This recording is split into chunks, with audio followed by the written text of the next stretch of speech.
Why do you love metal? It's a question that metalheads get asked all the time, a question that has as many answers as there are metalheads. You can love Black Sabbath, Lamb of God, and Meshuggah, but the specific reasons you love each band may intersect very little, if at all. The purpose of this show is to dig into the question, to explore and celebrate the vast stylistic variety within the metal genre. So, why do you love metal? Let's find out on 5 songs.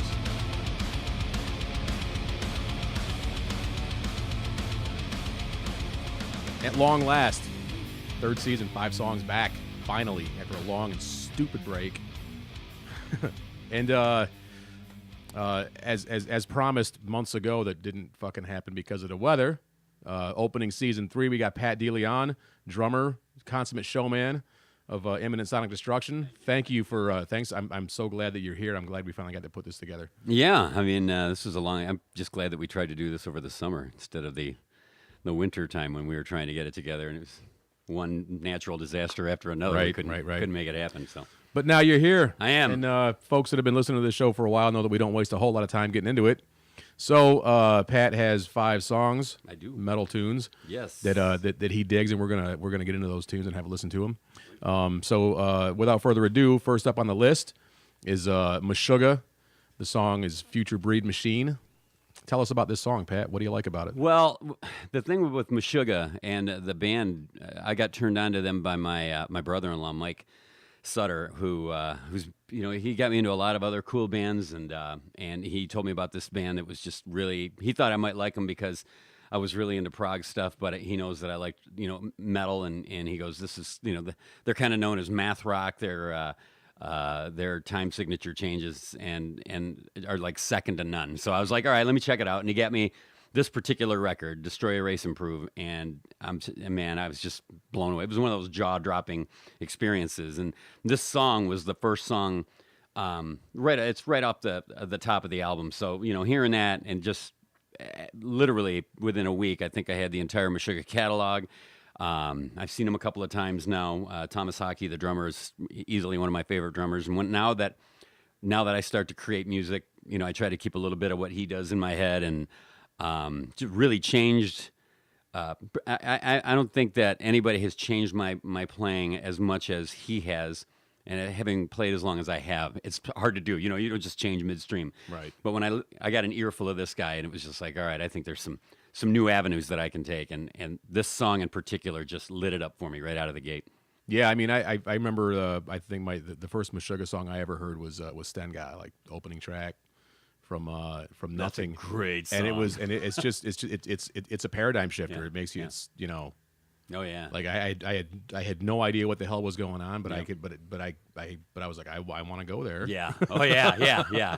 I mean, and then with every new album, they try to reinvent themselves a bit, and they got to push the limits a bit. And although I think that I would love them to become a little bit more melodic, like they were doing back on this record with Abzen and then with Colossus, I think that they're getting really super uber heavy.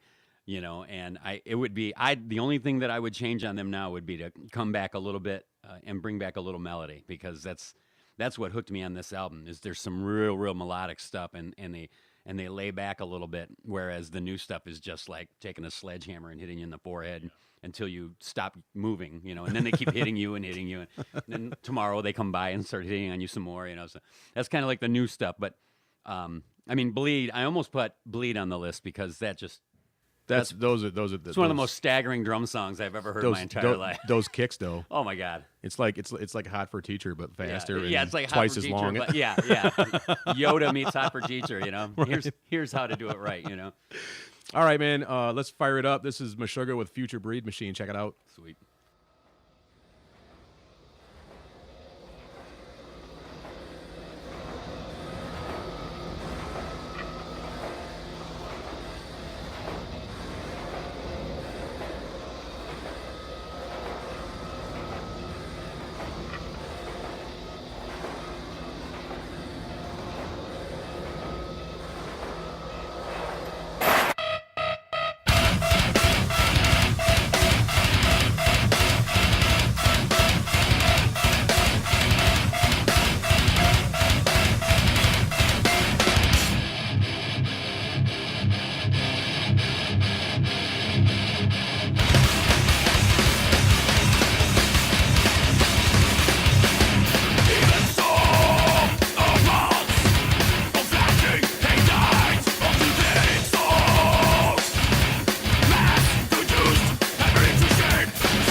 All right, that was Future Breed Machine, Meshuggah.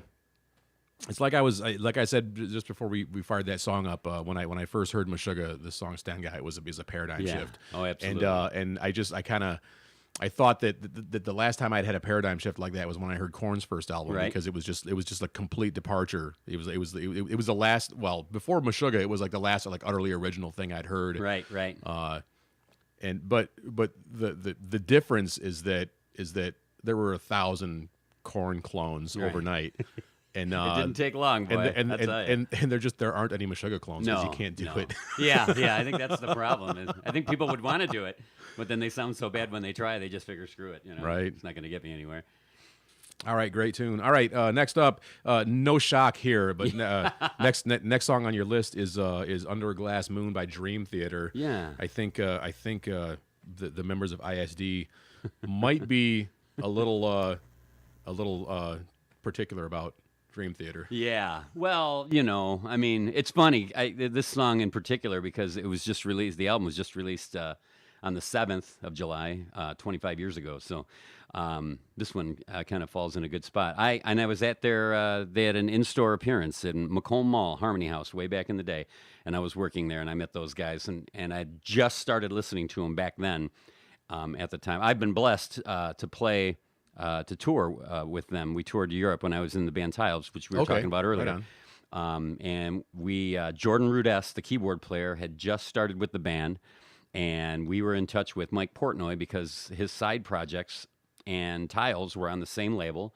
So he contacted us and said, we're doing a little 3-week tour, about 13 dates in Europe. Would you guys be interested? And who in their right mind would say no? Right. So we sold up. I mean, we packed up everything, sold everything that we could, got as much money as together, and shot over there. And our label helped us out a little bit, and it was probably the greatest learning experience ever. I mean, just seeing these guys night in, night out, operate the way that they do, it was a great, learning thing. And to find out that they're great guys. They were all really cool guys. I know a lot of people, have attitudes about musicians, and especially once they're at a certain level, and they think that they're just a bunch of music snobs, and you can never really relate to these people. And they weren't, man. They were the coolest guys. No, the members I met a couple of weeks ago at the Fates Warning show out at the Token were they seem to be like pretty well grounded, decent Absolutely. folks. And that's guys. If you like your metal proggy, if you like prog rock, definitely check out Tiles. They're a Detroit band. Yep. I will name drop them anytime. They're amazing live. Good guys and too. A good bunch of guys. So check them out. They just got done playing with King's X. As All right, a matter of fact. back to Dream Theater.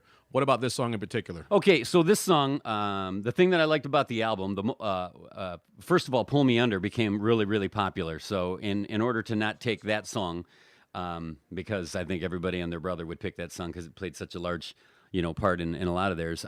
For some reason, this song resonated with me from the first guitar riff, coming in, and then the way that the song is structured. It's just it's got a little bit of everything, and it's not the big hit song. It's like anything but "Pull Me Under." Metropolis was actually going to another deal where it was going to be my choice, but this song, the starting off drum beat that Portnoy lays down, and then it just, the way it meanders to all the different places, that's the song that I wanted to learn. I mean, it was the first song that I actually tried to learn from that album, as opposed to, like "Pull Me Under." We ended up playing Metropolis at a show with ISD, which that was probably the most ambitious thing that we've actually attempted to do was to cover that. But this song is always my favorite song from this record. All right, man.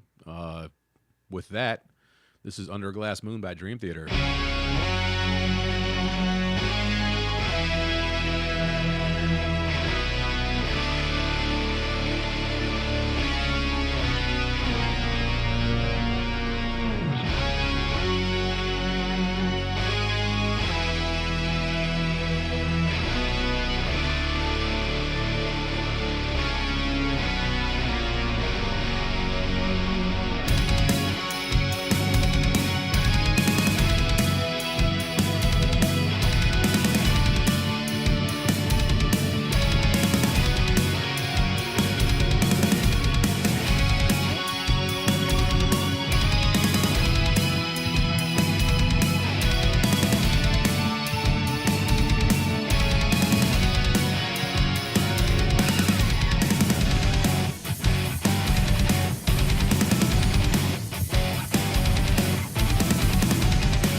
All right, man. That was Dream Theater, Under a Glass Moon. And that was my beer. Yeah. That's my second favorite sound. It's that time. Dream Theater happens. Well, I mean, it's, of course, anybody who's been on this show that is even remotely like proggily inclined has brought a Dream Theater song. You have to. Oh yeah. I mean, you can't look me in the eye and tell me that you play prog and you don't like Dream Theater. Right. Exactly. Leave. There's the door. Although I mean, honestly, like when you talk about Pull Me Under, and I get what you're saying. It was the first song I heard from him, and I thought it was amazing. Right. But by that time, I'd already been listening to like the Spectre Within for a year okay. or so. Sure. That's that Fates Warning album is like top 5 all-time favorite They're albums. so good. So I was definitely like when I heard them, I was like, these guys are really good. Yeah. They're no Fates Warning. Oh no! Wait a second. Well, okay, I can see that, but Fates has been doing it for a long time too, man. I mean, that was a great show. Would Dream Theater have existed without him? True. No, that's true. That's true. All right, man. Let's move on. Next up is Gojira. Yeah. For those of you who might think for some stupid reason that the French can't rock. Oh my! I might have been on that list. Yeah. Well, I was a little surprised myself. I mean, although the first French metal band that I heard that really blew my mind, even before Gojira, was one called Gorod. Oh really? Yeah. They're like a melodic tech death metal band. Really? It's like they're really they're really really good. I have to check really that out. Yeah. Okay, but we're talking about Gojira now. Yes. Gojira, the drummer from that band is just, Mario. I'm not surprised. I'm not surprised that you picked this band, man. because he's an absolute he's a fucking sledgehammer. I mean, he is. He's a groove guy though. His thing with me and him is his attention to groove. He's not this crazy drum fill guy, although he can play all that stuff. But the thing that I loved about when I first started getting turned on to Gojira was the way that he played his grooves. And he did a lot of these kind of bouncy type, almost shuffle type grooves underneath this bone-crushing, riffs, and I'm like, nobody does this, I don't know. I don't know if you know this, but what's his name again? The drummer. Yeah. Plantier, Mario. Yeah, he lists as one of his main influences Pete Sandoval of Morbid Angel. I'm not surprised. And one of the things I've always loved about Morbid Angel is the groove that they laid out. Yeah. Oh yeah. Absolutely. I totally agree. For the aggression and the technicality of what they do, just like the groove that they always bring with them is just phenomenal. Yep.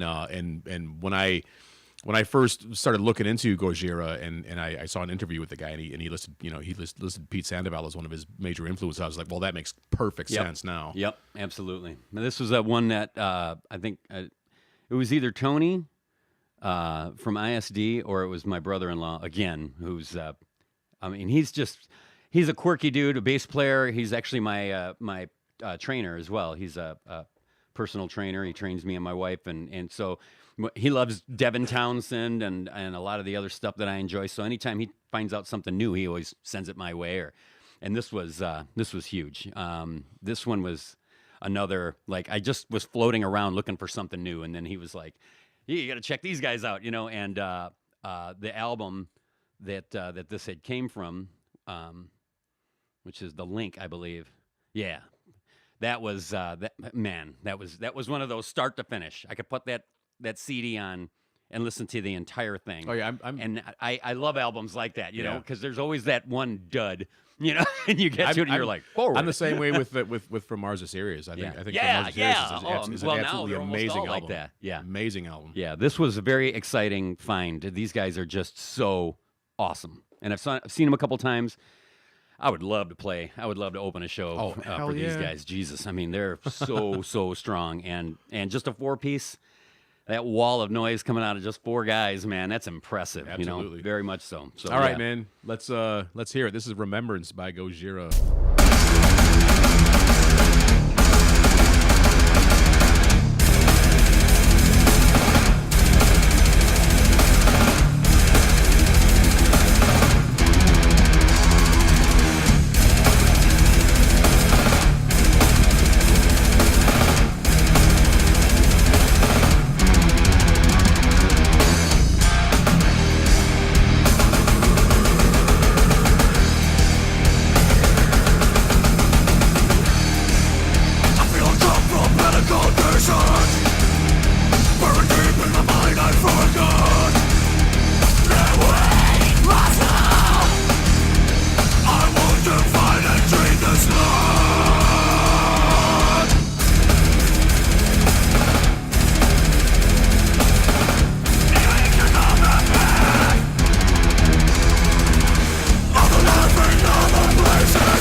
sudden forward movement, involving desire of conscience. Darkness, like I said, I want to find the keys of blood.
All right, that was Remembrance by Gojira. And yeah, definitely, you can definitely hear, like, you know, the Pete Sandoval influence. Yep. All good there. I really like that. It's here's the cool thing about bands like Gojira. Here's how I look at it, because you know, I play guitar, but I'm not like very, my technical chops are not really advanced or anything. I'm not a virtuoso by any stretch of the imagination. Gojira is one of those bands that I hear and I'm like, I could play this. Right. You know? Yeah. They don't, I mean, they don't blow you away with the, you know, it's awesome and it's heavy as shit, and I can play this. Yes. You know, it That wouldn't makes take me me happy. wouldn't take me long to figure this out, you know? Yeah, right. So Except that's for Mario's parts. Well, The drumming yeah, is... but I'm not a drummer, so I know. You ain't got to worry about that shit. Yeah, my son is, he plays, and he's getting really, really good now. So we trade off a lot. He actually knows more Meshuggah on drums than I do, but I tell him that's because I don't have to worry about playing that shit because I got my own stuff to write, you know. And you're not writing anything yet, so that's your problem. Go crazy, kiddo. That's your hill to climb. I just listen to it and go, that's pretty badass, you know. But yeah, so Gojira, wow, can't wait to see what they come up with next. Always getting better. All right, next up on your list is Opeth. This song is called Reverie / Harlequin Forest. I have to admit, I'm pretty hit or miss on Opeth myself. Yeah, I like the thing. What I've heard of Opeth, I liked. I like the riffs and I like the arrangement. Right. But from what I've heard, like the songs I heard seemed like about 4 minutes too long. Yeah, well, I think that's they're the only band out there kind of doing what they're doing. I was turned on to Opeth because of Porcupine Tree. My brother turned me on to Porcupine Tree, and then he was like, you might like this band Opeth, that Steven Wilson, who is like the man behind Porcupine Tree. He's produced, at that way back in the day. He's, this guy produces these guys, and it's like he's their favorite heavy metal band. And I'm like, wow, I certainly got to, or I meant that vice versa. They are his favorite heavy metal band. So I checked them out, and they were melodic, and they had some orchestral elements. But the thing that blew me away was that Michael Alkerfeld could do that shit with his vocals, man. He could go super clean and then go right into death, just death growl vocal. I mean, yeah, that's from one verse to the next. I mean, just that always, that's what always primarily amazed me about Devin Townsend is just his utter freakishness on vocals. Yeah, and that guy's a freak. That's a stunt vocalist right there, man. The stuff that guy does, I mean, all night long. Absolutely. And you're like, Jesus, how can you even talk after the show? But with their stuff, the thing that I liked again was it was kind of throwback prog. It was heavy, and they'll actually play.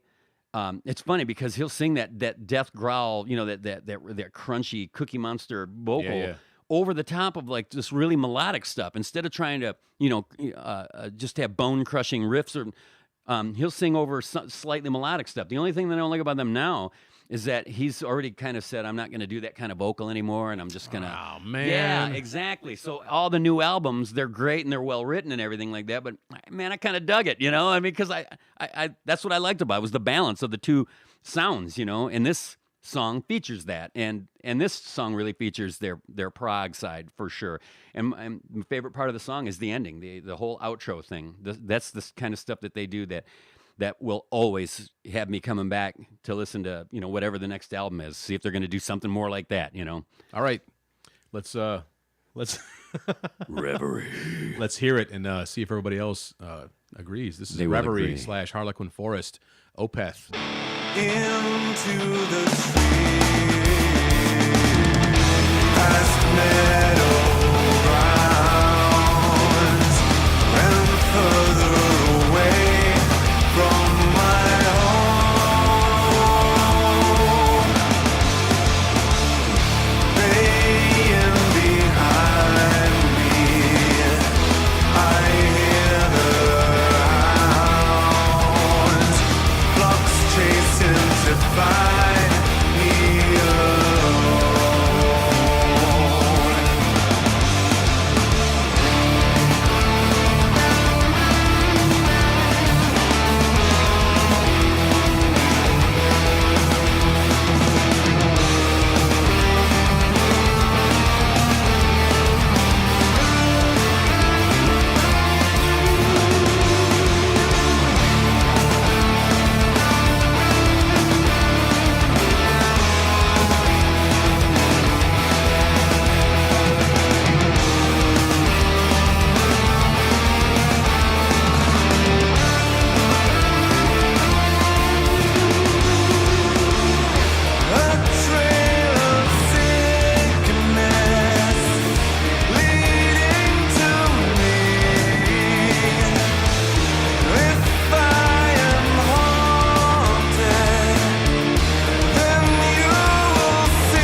Confusion stuck in your mouth, like a demon's within.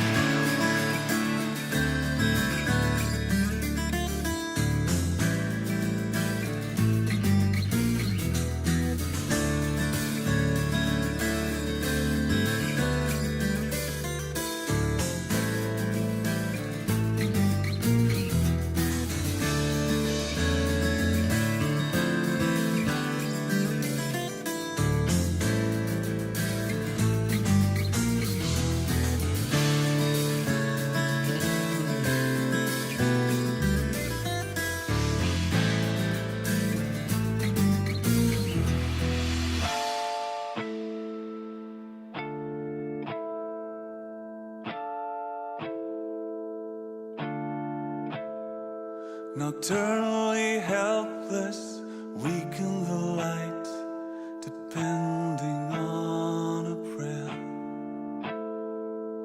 Pacing deserted roads to find a seed of hope.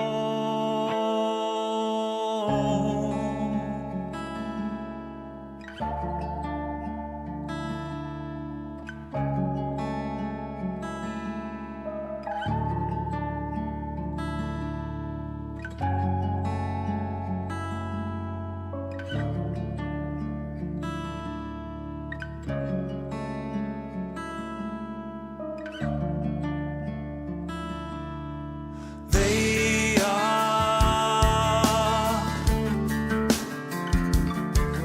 the trees,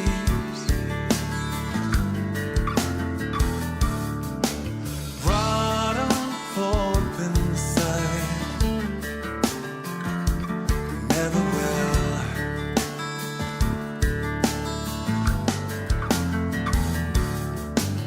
Roots are sunken, leaving from my source. Tired bound, reaching for the light.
It is all false pretension,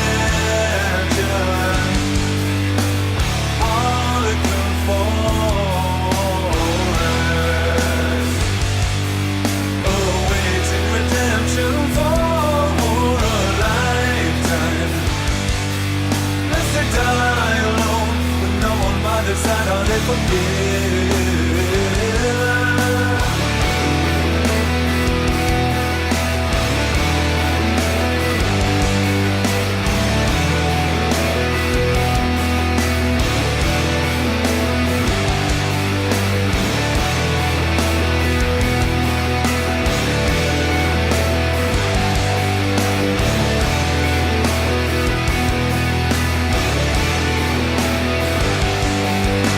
Run!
Thanks, All guys. right.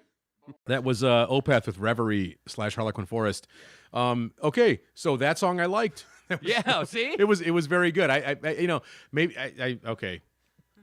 This is I'm going to admit to a personal failing here that I've been working on. I'm probably going to have to listen to more Opeth because I really dug that song. Yeah. And as I said earlier, you know, the what I've heard from them before I found to be like way too long. Just like Stay with the older stuff.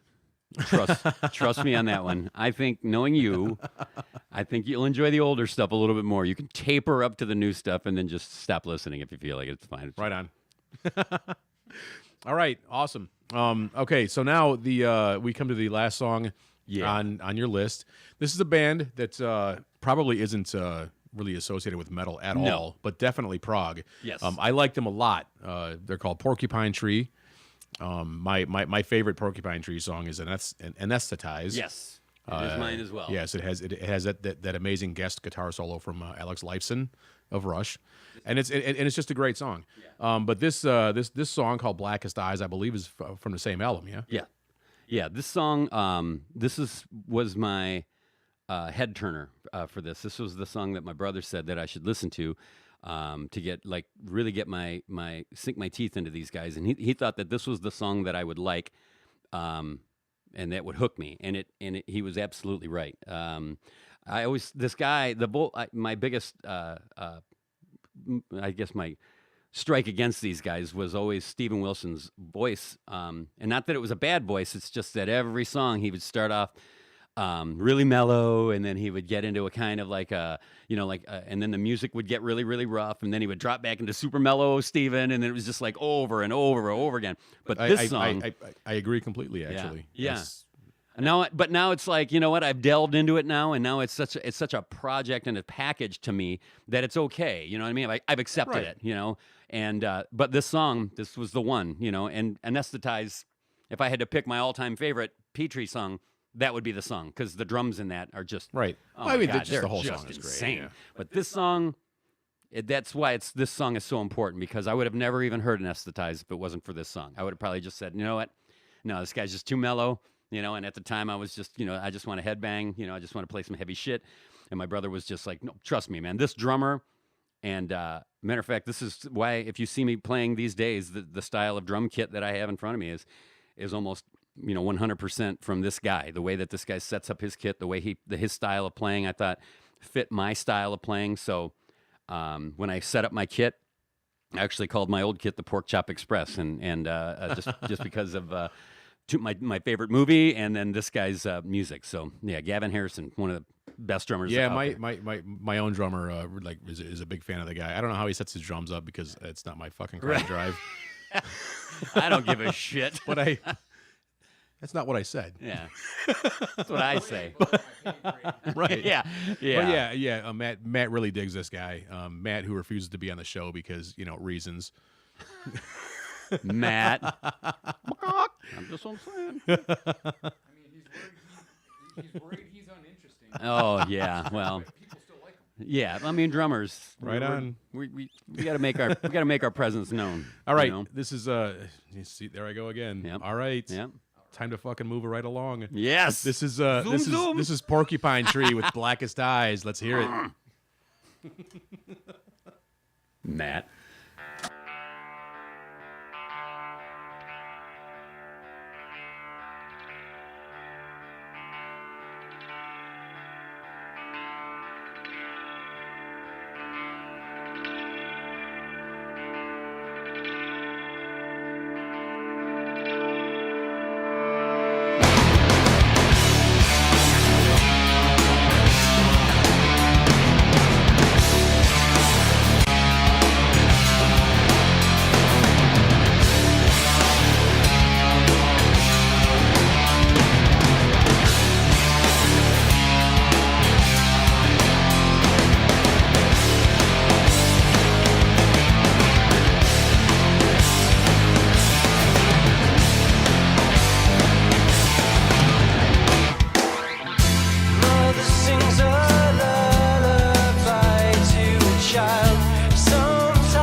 got wandering loose inside my head. I got books that I never ever read.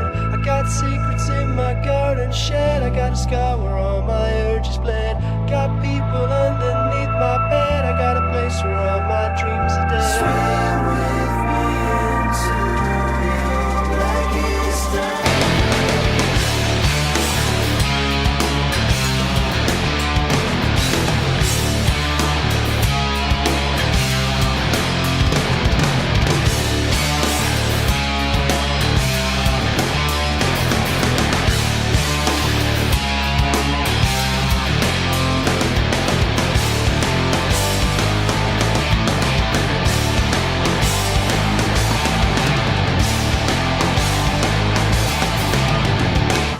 that was Blackest Eyes, Porcupine Tree.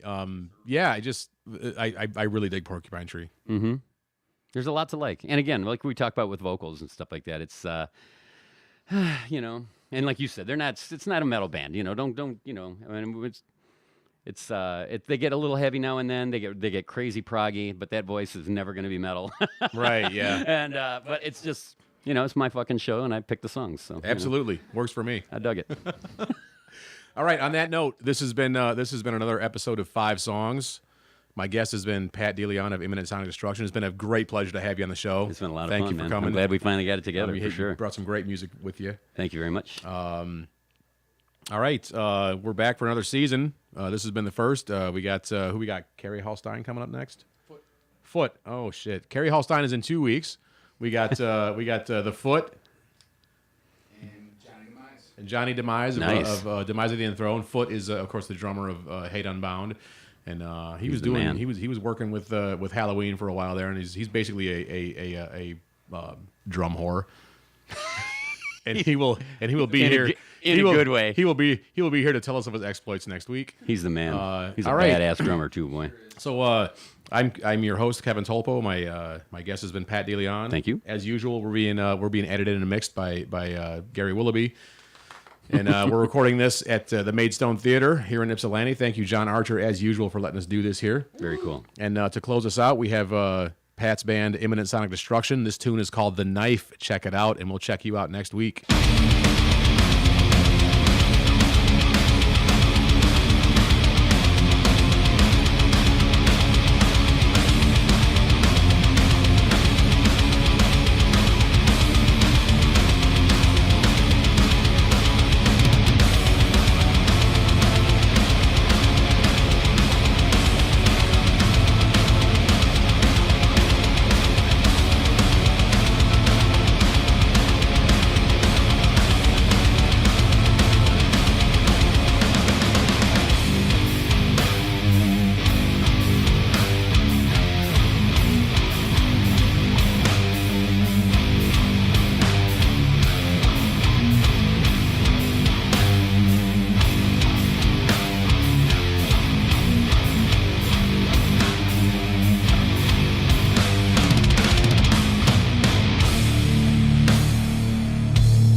Strength his light provides, an angry, deafening scream demands the fog be seen. The fog has taken on a human form. His sins are suffered. Your time is short. I will fight. I'm in control. I'll bring the knife to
So yeah, I'm really kind of geeked. I mean, the only thing I'm worried about is I have enough self-awareness to know when I sound like open ass.